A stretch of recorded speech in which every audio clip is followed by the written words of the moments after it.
अस्सलाम वालेकुम दोस्तों, कैसे हैं आप। दोस्तों, हम रोज़ाना इंटरनेट पर बहुत से सवालात के जवाबात खोजते हैं, लेकिन हमारे सवालात हमारे तख़य्युल की हदूद से बाहर नहीं जाते और हमें लगता है कि हम इंटरनेट पर हर चीज़ ढूंढ कर उसे जान चुके हैं। मगर फिर भी बेशुमार आम चीज़ें ऐसी हैं जो हमारे इर्द गिर्द मौजूद हैं, मगर हम उनकी ज़्यादा हकीकत नहीं जानते। दोस्तों, आज की वीडियो में रोज़मर्रा इस्तेमाल होने वाली 10 अशिया के बारे में आपको बताएंगे जिनके मुतालिक बहुत से लोग लाइल्म हैं, और इन अशिया की आगाही उन्हें हैरत ज़दा करने के साथ साथ उनके इल्म में इजाफा भी करेगी। तो शुरू करते हैं आज की वीडियो।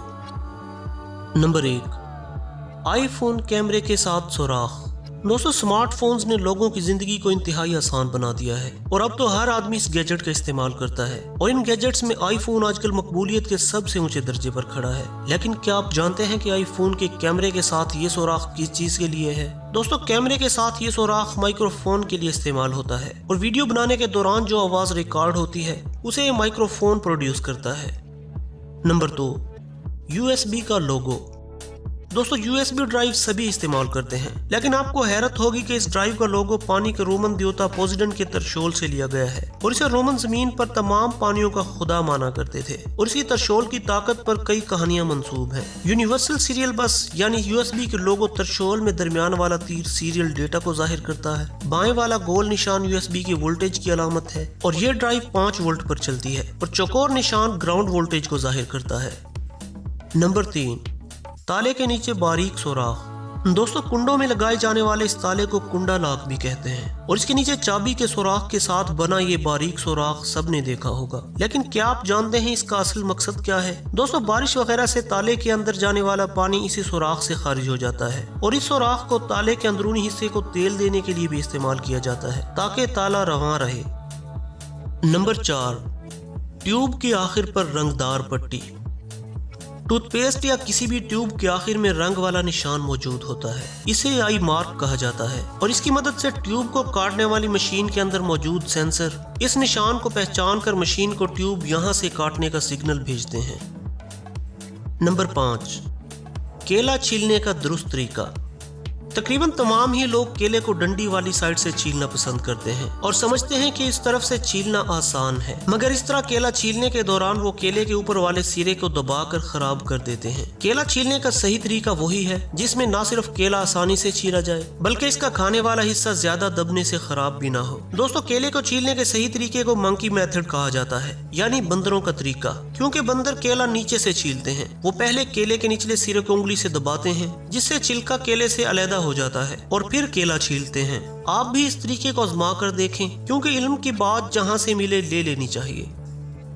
नंबर 6, वाइन ग्लास का तना।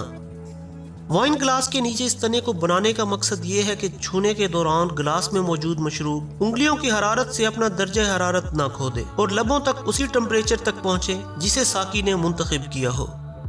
Number 7, sneaker shoes. दोस्तों, ये जूते तकरीबन सभी जिंदगी में कभी न कभी इस्तेमाल करते हैं, लेकिन क्या आप जानते हैं इन जूतों को स्नीकर्स क्यों कहा जाता है? इन जूतों का ये नाम इनके रबड़ सोल की वजह से रखा गया है, क्योंकि ये रबड़ सोल चलने के दौरान जमीन पर रखने से आवाज पैदा नहीं करता। Number 8, fire hydrant. Fire hydrant का इस्तेमाल आग बुझाने के लिए किया जाता है ताकि फायर फाइटर फौरी तौर पर आग पर काबू पाने के लिए पानी हासिल कर सके। लोहे के पाइप की इजाद से पहले फायर फाइटर पानी को बर्तनों और मशकीजों में महफूज रखते थे, और ऐसे घोड़ों के पीछे ऐसी ट्रालियां लगाई जाती थीं जिनके ऊपर पानी के बड़े बड़े ड्रम नस्ब होते थे।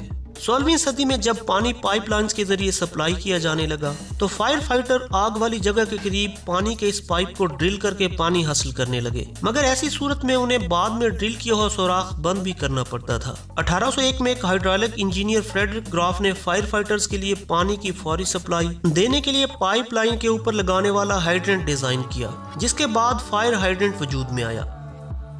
नंबर 9, जहाज की गोल खिड़की। दोस्तों, शुरू में जहाज की खिड़कियां चौकोर हुआ करती थीं, फिर 1953 में 2 जहाज फिजा में आपस में टकरा गए और इनके टकराने की वजह से इन चौकोर खिड़कियों के बारे में पता चला कि ये कमजोर होती हैं, क्योंकि चौकोर खिड़की में कोने होते हैं जिन्हें कमजोर स्पॉट कहा जाता है, और इन स्पॉट्स में 4 कोनों वाला शीशा दबाव के बढ़ने से टूट सकता है। चुनांचे चौकोर की बजाय गोल शक्ल की खिड़कियां जहाजों में लगाई जाने लगी। नंबर 10, कीबोर्ड की बेतरतीब बटन।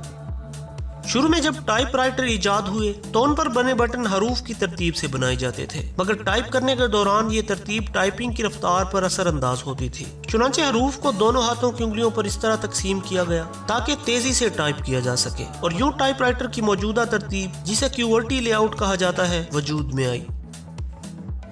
तो दोस्तों, ये थी आज की वीडियो।